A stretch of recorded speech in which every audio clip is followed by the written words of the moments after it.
नमस्कार दोस्तों। आज के इस वीडियो में क्लास 10th का हिंदी चैप्टर नंबर जो ना पार्ट 6 है बहादुर, जिसके लेखक कौन है? अमरकांत है। ठीक है ना दोस्तों, चलिए पाठ का प्रश्न उत्तर करते हैं। दोस्तों प्रश्न जो है ना पहला बहुत आसान है, आप खुद लिख लेंगे। चलिए प्रश्न दूसरा से स्टार्ट करते हैं। दोस्तों हमारा प्रश्न पहला है, अपनी शब्दों में पहली बार दिखे बहादुर का वर्णन करें। चलिए इसका उत्तर, अपने शब्दों में पहली बार दिखे बहादुर स्वच्छंद निश्चल स्वभाव की आत्मीयता के रूप में प्रकट होता है। वह बहुत ही हंसमुख और मेहनती स्वभाव का रहता है। घरों में उत्साहपूर्ण वातावरण छाया रहता है। वह किसी भी काम को भालू की तरह दौड़कर पूरा करता है। वह पूरी स्वच्छंदता के साथ सभी के हृदय में कसक्ति की बात करता है।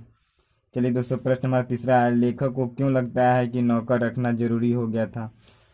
उत्तर इसका है, नौकर रखना कई कारणों से जरूरी हो गया था। मेरे सभी भाई और रिश्तेदार अच्छे ओहदे पर थे और उन सभी के यहाँ नौकर था। जब मैं बहन की शादी में घर गया तो नौकरों का सुख देखा। मेरी दोनों भाभियाँ रानी की तरह बैठकर चारपाइयाँ तोड़ती थी, जबकि निर्मला को सवेरे से रात तक खटना पड़ता था। इसके बाद नौकरी पर वापस आया तो निर्मला दोनों जन नौकर चौकर की माला जपने लगी, जिससे लगता था कि नौकर रखना जरूरी हो गया। प्रश्न हमारा चौथा है, साले साहब से लेखक को कौन सा किस्सा असाधारण विस्तार से सुनना पड़ा? चलिए इसका उत्तर, साले साहब से लेखक को दिल बहादुर का किस्सा असाधारण विस्तार से सुनना पड़ा। साले साहब दिल बहादुर का किस्सा पूरे यथार्थ के रूप में प्रकट करते हैं। उसके बीते कल के घर में घटी घटना को वर्णन करते हैं। इसके दैनिक जीवन की उदंडता का वर्णन करते हैं। चलिए प्रश्न हमारा पांचवा है, बहादुर अपने घर से क्यों भाग गया था? चलिए इसका, बहादुर अपने घर से इसलिए भाग गया क्योंकि वह हमेशा भैंस चराने जाता था। एक बार उसने भैंस को बहुत मारा। भैंस दौड़ता हुआ उसके माँ के पास पहुंचा। माँ ने काल्पनिक अनुमान से सोचा कि जरूर उस लड़के ने पिटाई की होगी, इसलिए माँ ने अनुमानित भैंस से बहादुर की दुगुनी पिटाई की और बहादुर छोड़कर घर चला गया। प्रश्न हमारा 6 है, बहादुर के नाम से दिल शब्द क्यों उड़ा दिया गया? इस विचार करें। चलिए इसका उत्तर, बहादुर को घरेलू नाम दिल बहादुर था, जो एक भावात्मक नाम था जिसका शाब्दिक अर्थ दिल का बहादुर होता है। निर्मला अपने नौकर को बहादुर बनाना चाहती होगी, दिल बहादुर नहीं। साथ ही उच्चारण में यह नाम बड़ा पड़ता है, अतः बुलाने की सुगमता के लिए भी निर्मला उसके नाम से दिल शब्द उड़ा दिया होगा। दोस्तों हमारा प्रश्न 7 का जो है ना क है। प्रश्न 7 का क है, पहला है, क का है, कही उसकी हंसी बड़ी कोमल और मीठी थी, जैसा फूल की पंखुड़ियां बिखर गई हो। क्या है? कही उसकी हंसी बड़ी कोमल और मीठी थी, जैसे फूल की पंखुड़ियां बिखर गई हो। चलिए इसको व्याख्या कैसे करेंगे।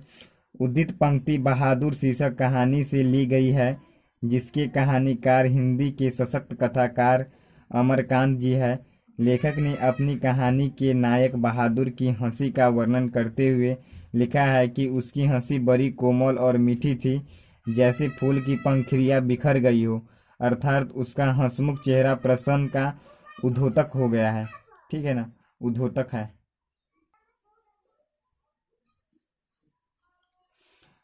ख है, पर अब बहादुर से भूल गलतियां अधिक होने लगी थी। चलिए इसको व्याख्या कैसे किया है। दी गई पंक्तियां बहादुर शीर्षक कहानी से ली गई है, जिसके कथाकार यथार्थ रचयिता सवल कहानीकार अमरकांत है। यह पंक्ति उस समय की है जब बहादुर पर चोरी का आरोप लगाता है। घर के प्रत्येक सदस्य उससे घृणा करने लगते हैं, उसे दुरदुराने लगते हैं, बात बात पे गाली गुप्ता करने लगते हैं। इससे अब बहादुर से भूल गलतियां अधिक होने लगी थी। इसी क्रम में सिलवट्टा एक स्थान से दूसरे स्थान में ले जाने से टूट जाती है। इस भय से कि आज और अधिक मार पड़ेगी, बहादुर भाग जाता है। चुपचाप रहे। ग है, अगर वह कुछ चुरा कर ले जाता तो संतोष हो जाता। चलिए प्रश्न, इसका व्याख्या किस प्रकार की है। प्रस्तुत पंक्ति कसक्ति अंतर्व्यथा प्रस्तुत करने वाली शीर्षक कहानी बहादुर से ली गई है, जिसके मूर्धन्य कथाकार अमरकांत है। यह पंक्ति बहादुर के भाग जाने और बहुत खोजबीन कर लेने पर ही बहादुर नहीं मिलती है, जो पंक्ति किशोर द्वारा कही गई है। दिन रात बहादुर के पीछे पड़े रहने वाला किशोर उसके भाग जाने पर अपनी अंतर संवेदना प्रकट करते हुए यह पंक्ति कहता है कि अगर वह कुछ चुरा कर ले गया होता तो संतोष हो जाता। एक दंत कहावत प्रचलित है, रहे तो मन भाव, जाए तो मन पछतावे।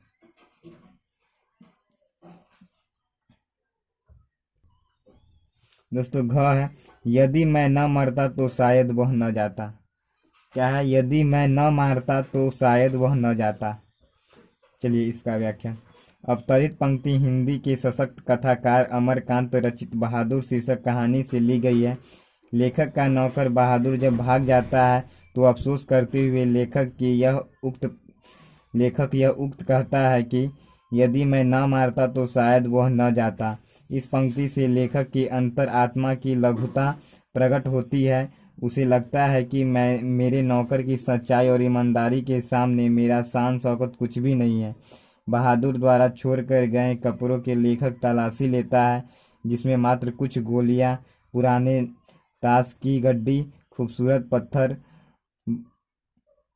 बेल्ट एवं कागज के नाव ही मिलती है। वे अपने तनख्वाह के पैसे भी छोड़ जाता है, इसीलिए लेखक को अफसोस होता है। प्रश्न 8 है, काम धाम के बाद रात को अपने बिस्तर पर गए बहादुर का लेखक किन शब्दों में चित्रण करता है। चित्र का आशय स्पष्ट कीजिए। चलिए इसका उत्तर। काम धाम के बाद रात को अपने बिस्तर पर गए बहादुर का लेखक पूरी आत्मीयता के साथ चित्रण स्पष्ट करता है। बहादुर बिस्तर पर बैठ जाता है और जेब से कपड़ों की एक गोली सी नेपाली टोपी निकालकर पहन लेता है, जो बाईं ओर झुकी रहती है, और फिर छोटा सा आईना निकालकर बंदर की तरह उसमें अपना मुंह देखता था। वह बहुत प्रसन्न नजर आता था। और फिर बाद में कुछ गोलियां, पुराने ताश की गड्डी, खूबसूरत पत्थर के टुकड़े, ब्लेड, कागज की नावें निकालकर बिस्तर पर सजाता है और कुछ खेलता है। उसके बाद धीमे धीमे स्वर में गुनगुनाने लगता था और फिर अचानक जैसी उसकी मीठी उदासी सारे घर में फैल जाती है, जैसे कोई पहाड़ का निर्जनता में अपने किसी बिछड़े हुए साथी को बुला रहा हो। चलिए प्रश्न हमारा 9 है, बहादुर के आने से लेखक के घर और परिवार के सदस्यों पर कैसा प्रभाव पड़ा। चलिए इसका उत्तर। बहादुर के आने से लेखक के घर और परिवार के सदस्यों को बड़ी आराम होने लगी। लेखक का घर स्वच्छ लगने लगा। निर्मला के तबीयत में सुधार होने लगी। घर के सभी सदस्यों को आराम मिल गया। छोटी सी छोटी काम भी बहादुर को करना पड़ता था। किशोर की साइकिल साफ, जूता पर पॉलिश भी बहादुर करता था। प्रश्न हमारा 10 है, किन कारणों से बहादुर ने एक दिन लेखक को छोड़ दिया। चलिए इसका उत्तर। बहादुर बहुत ही मेहनती और ईमानदार था। एक दिन लेखक की पत्नी के रिश्तेदार आए, जो झूठा प्रपंच रचकर बहादुर पर चोरी का आरोप लगाते हैं, जिसे वह सहन नहीं कर पाता है और भूल गलतियां अधिक होने लगती है। इसी क्रम में सिलवट्टा एक स्थान से दूसरे स्थान ले जाने में हाथ से छूटकर टूट जाता है और इसी डर से कि आज और अधिक मार लगेगी, वह एक दिन लेखक का घर छोड़कर भाग जाता है। चलिए प्रश्न 11, बहादुर पर ही चोरी का आरोप क्यों लगता है और उस पर इस आरोप का क्या असर पड़ता है। चलिए इसका उत्तर। बहादुर घर का नौकर था। नौकर को तो लोग चोर उचक्के समझते ही हैं, इसलिए लेखक के घर आए रिश्तेदार आसानी से उस पर चोरी का आरोप लगाता है, क्योंकि उसके पक्ष में कोई बोलने वाला नहीं रहता। वह एक स्वच्छंद निश्चल स्वभाव का रहता है। इसी कारण इस आरोप को नहीं सह पाता है और अचानक एक दिन सिलवट्टा एक स्थान से दूसरे स्थान पर ले जाने के क्रम में टूट जाता है। इसी भय से कि आज और अधिक मार पर लगेगी, वह लेखक का घर छोड़कर भाग जाता है। प्रश्न 12 है, घर के आए रिश्तेदारों ने कैसा प्रपंच रचा और उसका क्या परिणाम निकला। चलिए इसका घर आए रिश्तेदारों ने दुर्व्यवहार प्रपंच रचा जो अनुकरणीय नहीं था। उन्होंने एक झूठा आरोप घर के नौकर पर बहादुर पर रुपया चोरी का। वे झूठी बनावटी नाटकीय माहौल बनाकर बहादुर को फंसाया, जिसका गलत परिणाम यह निकला कि घर के प्रत्येक सदस्य का विश्वास उस पर से उठ गया और इसे वह सह नहीं पाया, जिसके कारण उससे अधिक भूल गलतियां होने लगी। चलिए प्रश्न 13 है, बहादुर के चले जाने पर सबको पछतावा क्यों आता है। चलिए इसका उत्तर, बहादुर के चले जाने पर सबका पछतावा इसलिए होता है क्योंकि वह बहुत ही ईमानदार था। वह पूरी स्वच्छता के साथ घर के प्रत्येक सदस्य के हृदय में कसकती अर्थव्यवस्था देकर चला जाता है। घर की मामूली सी मामूली भी काम नौकर करता था। घर के प्रत्येक सदस्य को आराम की सहानुभूति होती थी। कथाकार की पत्नी निर्मला को इतनी आराम दी गई कि उसकी तबीयत ठीक हो गई। घर का सदस्य कहता है कि इतना मेहनती और ईमानदार नौकर कहाँ मिलेगा। इसके साथ साथ वह नौकर अपना सारा चीज छोड़कर चला जाता है। वह पूरी आत्मीयता के साथ सेवा करता था। प्रश्न 14 है, बहादुर, किशोर, निर्मला और कथावाचक का चरित्र चित्रण करें। चलिए इसका आंसर, बहादुर कहानी का नायक है। वह 13-14 वर्ष का था।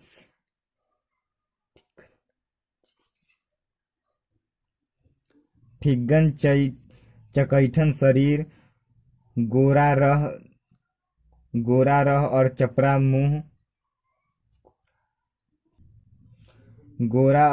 मुंह। वह अपने शहर नेपाल से भागकर लेखक के यहाँ नौकरी करता है। वह माँ का दूधकार है। सफेद नौकर आधी बाह की सफेद कमीज और भूरे रंग का पुराना जूता पहने नौकर के घर आता है। वह पूरी स्वच्छता निश्चलता स्वभाव के साथ लेखक के यहाँ काम करता है। वह ईमानदार एवं मेहनती रहता है। रात में नेपाली गाना गुनगुनाते सो जाता है। चलिए किशोर का चरित्र, ये किसका चरित्र वर्णन था, बहादुर का।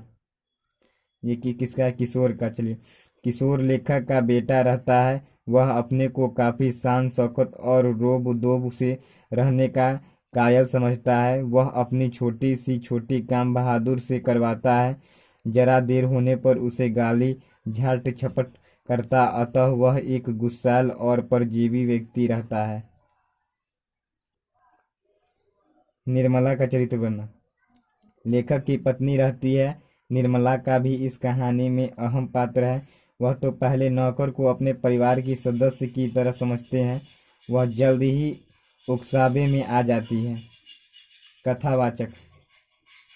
कथावाचक का नाम अमरकांत है, जो स्वयं घर के मुखिया रहते थे। उसके घर का एक भारी दायित्व है। प्रश्न 16 है, कहानी छोटा मुंह बड़ी बात कहती है। इस दृष्टि से बहादुर कहानी पर विचार करें। उसका उत्तर, किसी भी साहित्य की कुछ सीमाएं होती है जिसमें उसके आधार पर रचनाएं की जाती है। पुरातन साहित्य में एक प्रचलन है कि नायक धीरोतक गुण का होता है। धैर्यशील का धीर नायक है। उसका स्वर्ण भी जरूरी है, लेकिन उपर्युक्त सभी गुण बहादुर में दिखाया गया है। केवल पेशे से स्वर्ण नहीं दिखता है, उसके अंदर कर्तव्य निष्ठा ईमानदारी कुट कुट कर भरा है। वह नाम के सदृश्य बहादुर दिखता है। उसके भाग जाने पर लेखक मुक्त कढ़ उसकी सहसा करता है, इसलिए कहता है कि कहानी छोटा मुंह बड़ी बात कहता है। प्रश्न 17 है, कहानी के शीर्षक का सार्थकता स्पष्ट कीजिए। लेखक ने इसका नाम नौकर क्यों नहीं रखा? चलिए इसका उत्तर। कहानी का शीर्षक बहादुर संक्षिप्त है। लेखक ने नौकर बहादुर के मध्य वर्ग के जीवानुभवों जी एवं जिजीविषा का अंतरंग चित्रण किया है।